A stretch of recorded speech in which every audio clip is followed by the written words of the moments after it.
Hi friends, ಕ್ರೂ ಇವಾಗ ತಾನೇ movie ನೋಡಿ ಬಂದೆ. ಸೊ ನಂಗೆ ಈ ಮೂವಿ ನೋಡಿದ್ಮೇಲೆ ಅನ್ಸಿದ್ದೇನೆಂದ್ರೆ ಒನ್ ಟೈಮ್ ವಾಚಬಲ್ಗೆ ಬೆಸ್ಟ್ ಮೂವಿ ಅನ್ಸು. ಅಂದ್ರೆ ನೀವು ಒಂದ್ಸರಿ ನೀವು ಪಕ್ಕ ಎಂಜಾಯ್ ಮಾಡ್ತೀರಾ, ಸೆಕೆಂಡ್ ಟೈಮ್ ಅಂತೂ ದೇವರಣೆ ನೋಡೋದಕ್ಕಾಗೋದಿಲ್ಲ. ಮೂವಿ ರನ್ ಟೈಮ್ ಬಂದ್ಬಿಟ್ಟು 2 ಅವರ್ ಇದೆ. ಫ್ಯಾಮಿಲಿ ಜೊತೆ ಆರಾಮಾಗಿ ನೋಡ್ಬೋದು, ಒಳ್ಳೆ ಎಂಟರ್ಟೈನ್ಮೆಂಟ್ ತಗೊಂತೀರಾ. ಅಂಡ್ ಈ ಮೂವಿ ಬೇಸಿಕ್ ಸ್ಟೋರಿಲಿ ಏನಂದ್ರೆ 3 ಹೀರೋಯಿನ್ಸ್ ಇರ್ತಾರಲ್ಲ, ಇವ್ರು ಬಂದ್ಬಿಟ್ಟು ಏರ್ ಹೋಸ್ಟರ್ ತರ ಕೆಲಸ ಮಾಡ್ತಿರ್ತಾರೆ ಒಂದು ಏರೋಪ್ಲೇನ್ ಕಂಪ್ನಿನಲ್ಲಿ. ಸೊ ಇವ್ರಿಗೆ ಒಂದ್ ದಿನ ಏನಾಗುತ್ತೆ ಅಂದ್ರೆ ಒಂದು ಸ್ಮಗ್ಲರ್ ಗೋಲ್ಡ್ ನ ತಗೊಂಡ್ ಹೋಗ್ತಿರ್ತಾನೆ. ಅವ್ನು ಸಡನ್ ಆಗಿ ಏರೋಪ್ಲೇನ್ ಅಲ್ಲಿ ಸತ್ತೋಗ್ತಾನೆ.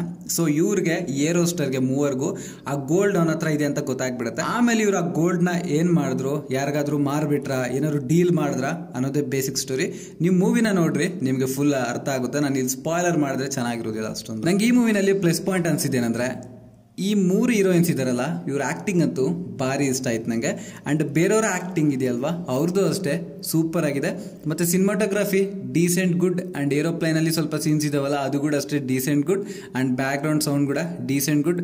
ಅಲ್ಲಲ್ಲೂ ಒಂಚೂರು ಕಾಮಿಡಿ ಇದೆ, ಅದು ಕೂಡ ಓಕೆ. ಟ್ರೈ ಮಾಡಿದ್ರು ಆದ್ರೆ ಬ್ಲಾಸ್ಟ್ ಆಗಿಲ್ಲ ಅನಿಸ್ತು ನಂಗೆ. ಏನೋ ಬಿಸ್ಕೆಟ್ ಗೋಲ್ಡ್ ಬಿಸ್ಕೆಟ್ ಅಂತ ಇದೊಂದು ಕಾಮಿಡಿ ಹಾಕಿದ್ರು, ನನಗಂತೂ ಹತ್ತಿತು. ಆದ್ರೆ ಅಷ್ಟೊಂದು ನಗು ಬರಲಿಲ್ಲ ಅಷ್ಟೇ. ಅಂಡ್ ಇನ್ನ ಈ ಮೂವಿನಲ್ಲಿ ಪ್ಲಸ್ ಪಾಯಿಂಟ್ ಮಾತಾಡ್ಕೋಬೇಕಂದ್ರೆ ಫಸ್ಟ್ ಹಾಫ್ ಸೆಕೆಂಡ್ ಹಾಫ್ ಅಲ್ಲಿ ಅಲ್ಲಲ್ಲೂ ಲ್ಯಾಗ್ ಸೀನ್ಸ್ ಇದಾವೆ. ಅಂದ್ರೆ ಒಂಚೂರು ಲ್ಯಾಗ್ ಮಾಡಿ ಬಿಟ್ಟಿದ್ರೆ ಅನಿಸ್ತು ಮೂವಿನ.